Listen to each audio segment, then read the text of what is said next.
24,042 కోట్ల రూపాయలతో అభివృద్ధి పరుస్తుంది.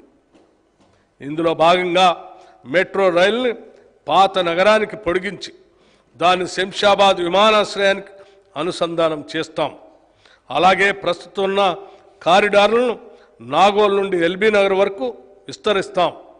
నాగోల్, ఎల్బీ నగర్ మరియు చంద్రాయణగుట్ట స్టేషన్లను ఇంటర్చేంజ్ స్టేషన్లుగా అభివృద్ధి చేస్తాం.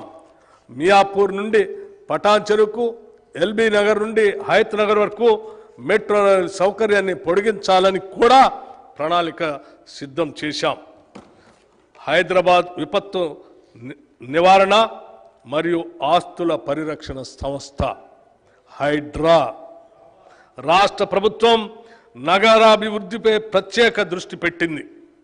హైదరాబాద్ మరియు ఔటర్ రింగ్ రోడ్డు వరకు గల ప్రాంతాలను కోర్ అర్బన్ రీజియన్గా గుర్తించి వాటి అభివృద్ధికి ప్రత్యేకంగా ప్రణాళికలు తయారు చేస్తున్నాం. ఈ ప్రాంత జనాభా రాష్ట్ర జనాభాలో 48.6% ఉంది. రాష్ట్ర ఆర్థిక మరియు జిఎస్డిపి పురోగతిలో ఈ ప్రాంతం అత్యంత కీలకం. తెలంగాణ రాష్ట్రంలో పట్టణ జనాభా వృద్ధి రేటు సాలీనా 3.2% ఉంది. ఇది జాతీయ సగటు కంటే ఎక్కువ.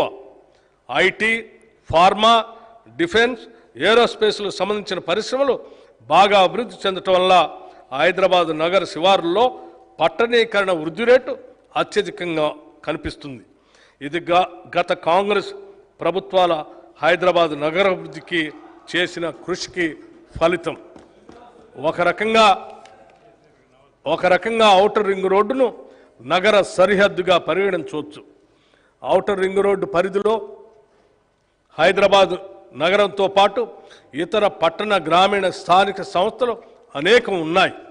ఆయా ప్రాంతాల మధ్య పౌర సేవలలో సామ్యత లేదు.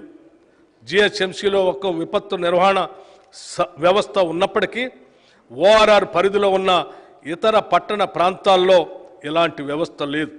ఈ సమస్యను ఎదుర్కోవటానికి తెలంగాణ ప్రధాన పట్టణ ప్రాంతంలో తెలంగాణ కోర్ అర్బన్ రీజియన్ విపత్తుల నిర్వహణ కోసం ఒక ఏకీకృత సంస్థను ఏర్పాటు చేయాలని ప్రభుత్వం నిర్ణయించింది. జిహెచ్ఎంసీతో పాటు హైదరాబాద్, రంగారెడ్డి, మేడ్చల్, మల్కాజ్గిరి, సంగారెడ్డి జిల్లాలు ఈ టీసీయూఆర్ పరిధిలోకి వస్తాయి. పట్టణ విపత్తులను నివారించడానికి, వాటిని ఎదుర్కోవటానికి తీసుకోవాల్సిన చర్యలను చేపట్టడంతో పాటు ఎటువంటి విపత్కర పరిస్థితినైనా ఎదుర్కొని తక్షణ రక్షణ చర్యలు తీసుకునే విషయంలో జాతీయ, రాష్ట్రేతర సంస్థలతో సమన్వయం సాధించడం హైదరాబాద్ విపత్తు నివారణ మరియు ఆస్తుల పరిరక్షణ సంస్థ హైడ్రా చేస్తుంది. ఈ సంస్థలో ఆస్తుల పరిరక్షణకు, విపత్తుల నిర్వహణకు ప్రత్యేక విభాగాలు ఉంటాయి. ఈ సంస్థ పాలక మండలికి, గవర్నింగ్ అథారిటీకి రాష్ట్ర ముఖ్యమంత్రి అధ్యక్షులుగా ఉంటారు. ఈ సంస్థ నిర్వహణకు కావలసిన నిధులను ప్రభుత్వ కేటాయింపు ద్వారాను, లబ్ధిదారులైన స్థానిక సంస్థల వాటాల ద్వారాను సమకూర్చుకోవటం జరుగుతుంది. ఈ సంస్థ వల్ల విపత్తుల నివారణ, నిర్వహణ సమర్థవంతంగా నిర్వహించడం సాధ్యమవుతుంది. మూసీ నది ప్రక్షాళన, మూసీ రివర్ ఫ్రంట్ డెవలప్మెంట్ ప్రాజెక్టుకు మా ప్రభుత్వానికి అత్యంత ప్రాధాన్యం. ఈ ప్రాజెక్టులో భాగంగా మూసీ నది తీర ప్రాంత పర్యావరణ వ్యవస్థను పునరుద్ధరించాలని భావిస్తున్నాం. ఈ ప్రాజెక్టు వల్ల సుమారు 110 చదరపు కిలోమీటర్ల పట్టణ ప్రాంతం పునర్జీవనం చెందుతుంది. అలాగే నదీ తీర ప్రాంతంలో కొత్త వాణిజ్య నివాస కేంద్రాలు వెలిసి పాత హెరిటేజ్ ప్రాంతాలు కొత్తదనాన్ని సంతరించుకుంటాయి. మూసీ నది పరివాహక ప్రాంత అభివృద్ధి ప్రాజెక్టు వల్ల జల నిర్వహణలో ఎదురయ్యే సంక్లిష్ట సమస్యలను పరిష్కరించుకోవచ్చు. పర్యావరణానికి నష్టం కలగని విధంగా మౌలిక సదుపాయాలను కల్పించుకోవచ్చు.